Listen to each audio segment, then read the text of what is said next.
안녕하세요. 온열 치료 전문 아미랑의 김선만 원장입니다. 오늘은 많은 분들이 궁금해하시는 것 중에 하나인데요. 고압산소 치료가 정말로 암 치료에 도움을 줄 것이냐? 실제로 많은 분들이 고압산소 치료를 많은 요양병원이나 한병병원들에서 하고 계십니다.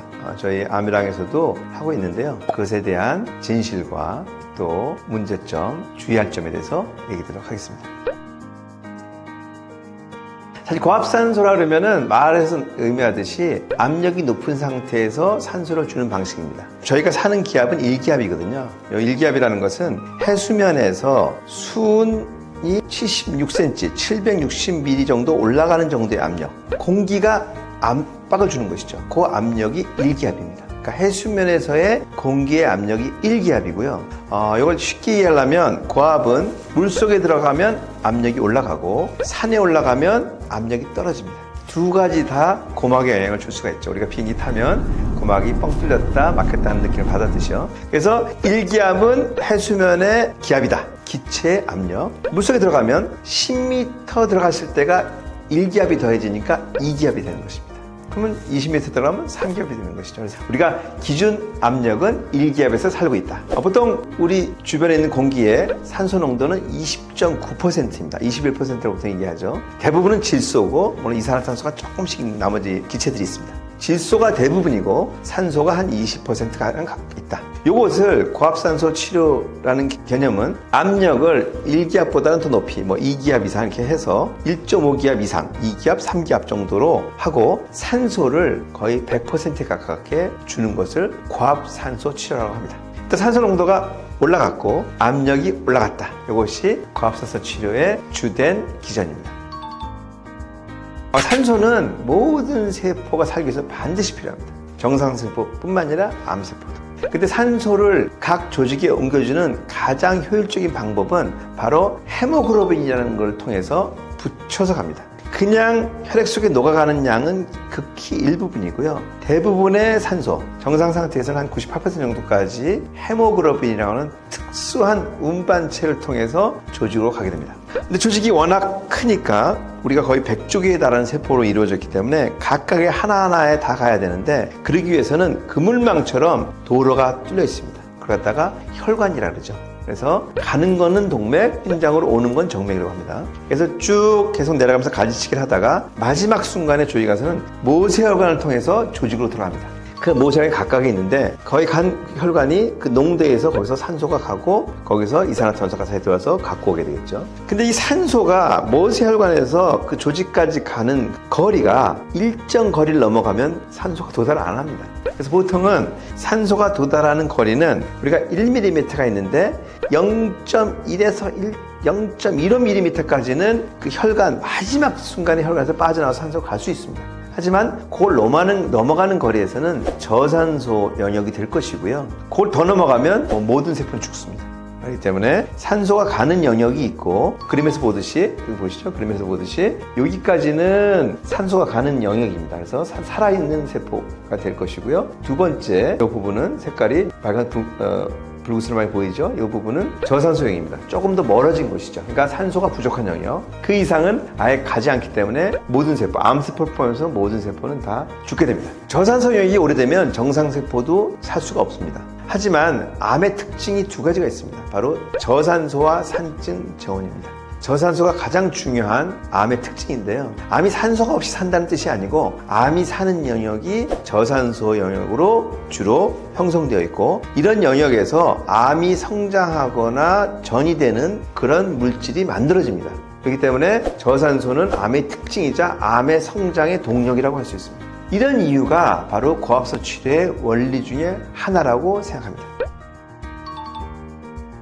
사실상 고압산소 치료의 시작은 잠수병입니다. 아까 우리가 잠수사들이 물속에 들어갔다 올라올 때 감압 속도에 따라서 혈액 속에 녹아있던 질소들이 갑자기 밖으로 빠져나오면서 공기 색전증을 통해서 의식의 저하라든지 다양한 조직에 손상을 일으켜서 그것을 치료하기 위해서 생겼던 그런 치료 방법이 바로 고압산소 치료고 특히 이제 해군 쪽이나 잠수 쪽에서 오랜 기간 동안 사용되고 있습니다. 또한 우리나라에서는 과거에 일산화탄소 중독이라는 그런 질병이 있습니다. 지금과 같이 이렇게 전기나 기름을 사용한 것이 아니라 석탄이나 연탄을 사용했던 시대가 있습니다. 그 당시 당시에 아주 오랜 시절인데요. 아마 우리 시청자 여러분들이 모르는 분들도 있을 텐데 그런 걸 떼다 보면 거기에서 일산화탄소라는 아주 맹독성 가스가 나오고요. 그걸 너무 많이 들이마시게 되면 산소가 부족해져서 의식의 저하, 심지어는 사망까지 있는 경우가 있었습니다. 그럴 때 초기에 그 고압산소 치료를 통해서 환자를 갖다가 살릴 수 있는 치료 방법으로서 고압산소 치료를 이용했었습니다. 그러던 것이 점점점 영역을 확장해서 최근에는 난청이라든지 또는 중심망막의 어떤 폐쇄로 인한 실명 위기에 놓인 분들까지도 치료 영역이 확장이 돼 있고요. 또 화상이나 또는 그 당뇨성 족부병변 같이 어떻게 보면 심해져서 뭐 절단이 필요한 상황에서도 고압산소 등을 통해서 절단 없이 치료하는 그런 경우들도 있습니다. 그렇기 때문에 고압산소 영역이 많이 발전했는데 최근에 이와 더불어서 암 치료 분야에 많은 집중과 많은 의료진들이 관심을 갖고 실제로 치료 성과들이 나오기 시작하고 있습니다. 저산소 영역을 깨기 위해서는 산소가 충분히 공급돼야 되는데 기본적인 혈관 구조, 특히 암의 혈관은 부적절하게 성장했기 때문에 산소 공급이 잘 안 되고 있습니다.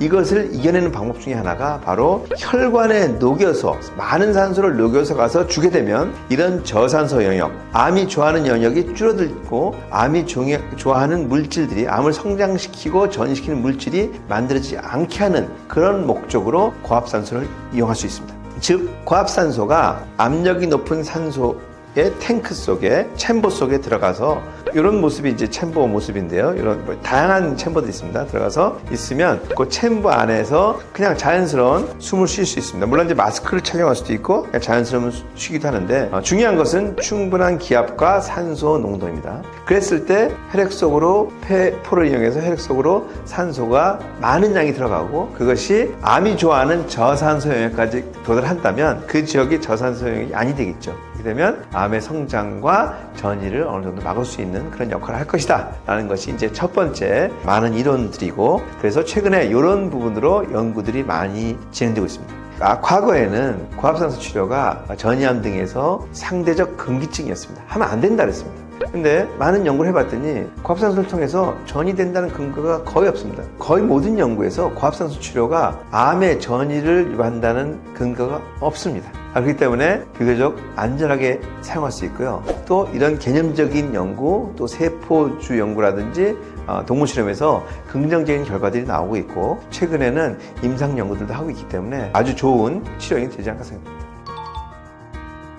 그렇다면 이제 암의 영역에서는 어떤 부분에서 이제 고압산소가 많이 쓰이거든요. 가장 많이 쓰이는 그리고 의료적으로 이제 허가받은 영역은 방사선 치료를 하게 되면은 즉시 또는 지연성으로 피부 괴사나 또는 장의 괴사를 통해서 굉장히 심각한 후유증을 나타내게 됩니다. 그런 부분에 있어서 고압산소 치료가 상당한 도움이 되는 것으로 알려져 있고 치료 성과도 있기 때문에 그런 부분에 있어서는 적극적으로 치료가 되고 실제 보험 적용도 되고 있습니다. 그걸 넘어서서 아까 얘기 드린 대로 암의 근본적인 저산소 영역을 줄여주는 그런 목적으로 고압산소를 사용할 수 있고요. 고압산소가 또한 이제 치료상에 섬유화된 조직을 갖다가 좀 풀어주는 역할을 하기도 합니다. 우리가 암 조직이 섬유화를 통해서 주변을 많이 보호하고 감싸고 면역이 못 들어가게 막고 있는데요. 고압산소를 하게 되면 이 부분이 느슨해지면서 우리 암에 있는 침투하는 것도 도움이 되고 그 외에 또 여러 가지 치료적인 목적의 작용 기전들이 많이 대두되고 있고 연구되고 있기 때문에 좀 더 좋은 성과가 있으리라고 보고 있습니다. 그렇다면 고압산소가 무조건 해도 되고 쉬운 건가? 그렇지는 않습니다. 제대로 된 기종이 있어야 되고 일단 안전성, 아무래도 산소기 때문에 그걸로 인한 여러 가지 사고들이 문제가 있을 수 있고요. 그 다음에 치료적인 측면에서는 이것이 기압이 올라가다 보니까 우리가 깊숙한 물속으로 들어가듯이 압력의 변화가 옵니다. 그래서 압력에 예민한 기관들이 몇 군데 있습니다. 그래서 가장 대표적인 게 귀겠죠. 그래서 우리가 고막을 통해서 안과 밖에 압력 차가 있는데 밖에 압력이 증가하게 되면 그 고막의 안쪽으로 압력이 밀리기 때문에 그거로 인한 충격을 받을 수 있습니다. 그래서 아주 극단적인 경우에는 고막 천공까지 되는 경우가 있기 때문에 그런 경우가 있긴 하지만 굉장히 드물고 그거를 해결할 수 있는 방법이 있습니다. 우리 잠수사들이 매번 10m, 20m 들어갔다 오는데도 전혀 고막에 문제가 아니면 일부는 있지만 해결된 이유는 그거를 해결하는 그런 방법이 있습니다. 호흡법이라든지 또는 여러 가지 침을 삼킨다든지 이런 방법이 있는데 그런 것을 통해서 충분히 극복할 수가 있고요. 아주 드문 경우를 제외한다면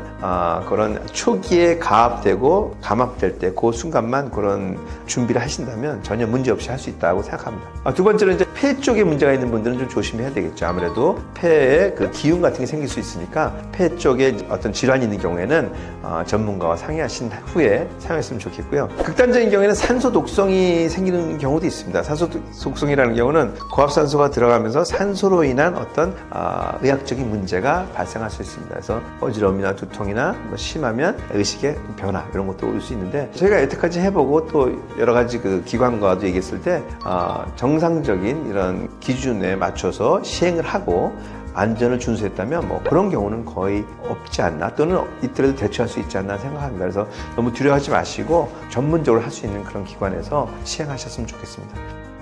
저 같은 경우는 고압산소에 대한 학문적으로 연구하는 대한고압의학회라는 단체가 있습니다. 제가 직접 평생회원으로 가입해서 좀 더 적극적으로 암 치료에 도움을 주고자 같이 거기 있는 교수님들과 같이 대화를 나누고 그다음에 필요하다면 연구를 진행할 계획입니다. 간단하게 얘기 드렸는데요. 고압산소 치료 충분히 도움이 될 수 있지만 제대로 된 기종과 제대로 된 그런 횟수나 방법을 통해서 하시는 게 중요하고요. 또 초기에 어떤 그 부작용들이 없진 않지만 예견될 수 있기 때문에 그런 부분들을 좀 주의한다면 충분히 안정적으로 치료할 수 있고 좋은 성과도 기대해 보시지 않나 생각됩니다. 제대로 된 고압산소를 치료할 수 있는 곳에서 치료하시기를 바랍니다. 오늘도 아미랑의 김삼만이었습니다. 누구랑? 아미랑!